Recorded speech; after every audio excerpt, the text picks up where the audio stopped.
Selamat datang semuanya. Perkenalkan, saya Restu Mardiansyah dari kelas Paide. Di sini saya akan memenuhi tugas UAS dari mata kuliah Usul Fikih, yang dimana dosen pengampunya adalah Bapak Ahmad Balil MPDI. Saya dari kelompok 7 dan judul materi yang saya akan bawakan di kesempatan kali ini Sad Al-Zari'ah dan Al-Uruf. Selamat menyaksikan. Langsung saja masuk ke pengertian Sad Al-Zari'ah. Secara terminologi, zari'ah berarti jalan yang membawa kepada sesuatu yang baik ataupun buruk. Secara etimologi, Sad Zari'ah artinya wasilah atau jalan yang menyampaikan kepada tujuan yang dimaksud dengan zari'ah. Di sini ialah jalan untuk sampai kepada yang haram atau kepada yang halal. Adapun dasar hukum Sad Al-Zari'ah ada 3, yakni yang pertama Al-Quran, yang kedua hadis, dan ketiga usul kaidah fikih. Contoh dari Al-Quran terkandung pada Quran surah Al-An'am ayat 108 yang artinya, dan janganlah kamu memaki sesembahan-sesembahan yang mereka sembah selain Allah, karena mereka nanti akan memaki Allah dengan melampaui batas tanpa pengetahuan. Pada ayat di atas, mencaci maki Tuhan atau sesembahan agama lain adalah az-zari'ah yang akan menimbulkan adanya sesuatu mafsadah yang dilarang, yaitu saling mencaci maki Tuhan.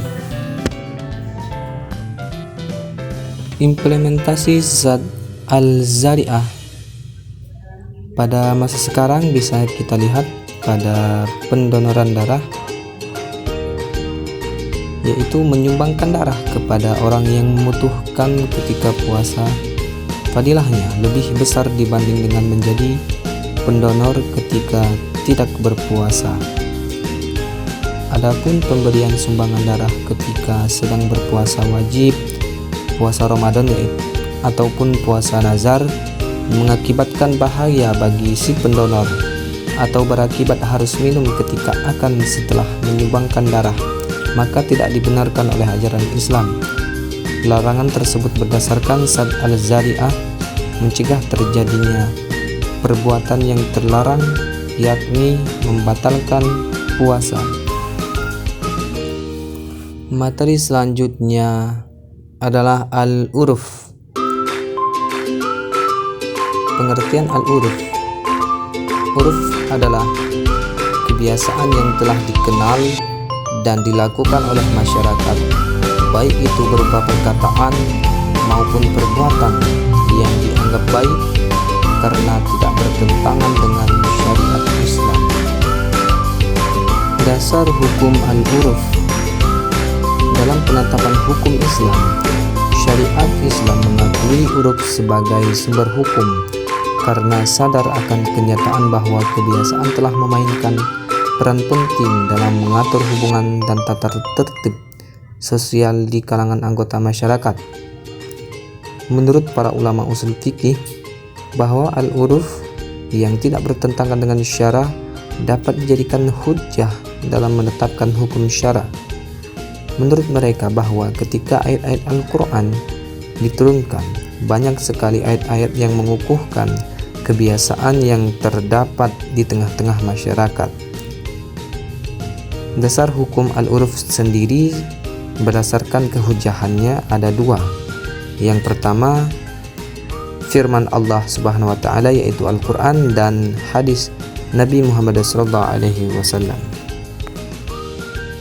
Adapun macam-macam al-uruf, para ulama fikih membagi al-uruf menjadi 3 macam, yaitu berdasarkan dari segi objek, yakni al-uruf al-lafzi dan al-uruf al-mali.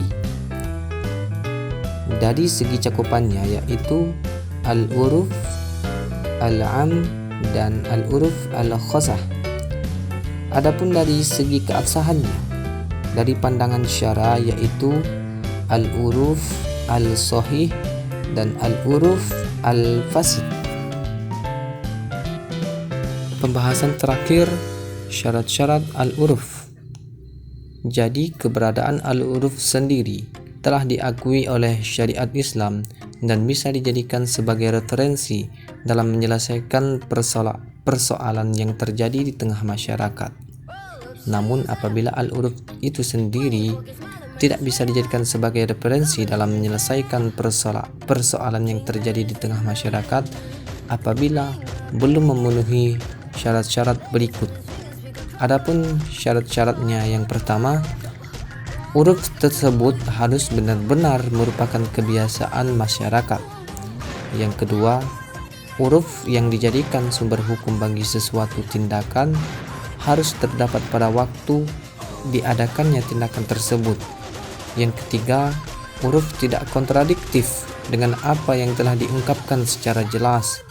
Yang keempat, uruf tidak bertentangan dengan nas, sehingga menyebabkan hukum yang dikandung nas tersebut tidak bisa diterapkan dan tidak mungkin untuk dilakukan atau disinkronisasikan antara keduanya. Saya ucapkan terima kasih kepada yang telah menyaksikan. Itu saja yang bisa saya sampaikan. Lebih dan kurangnya saya mohon maaf, kepada Allah saya mohon ampun. Semoga materi ini bisa menjadikan bahan sumber ajaran kita untuk kedepannya dan berguna untuk kedepannya nanti. Saya akhiri. Wassalamualaikum warahmatullahi wabarakatuh.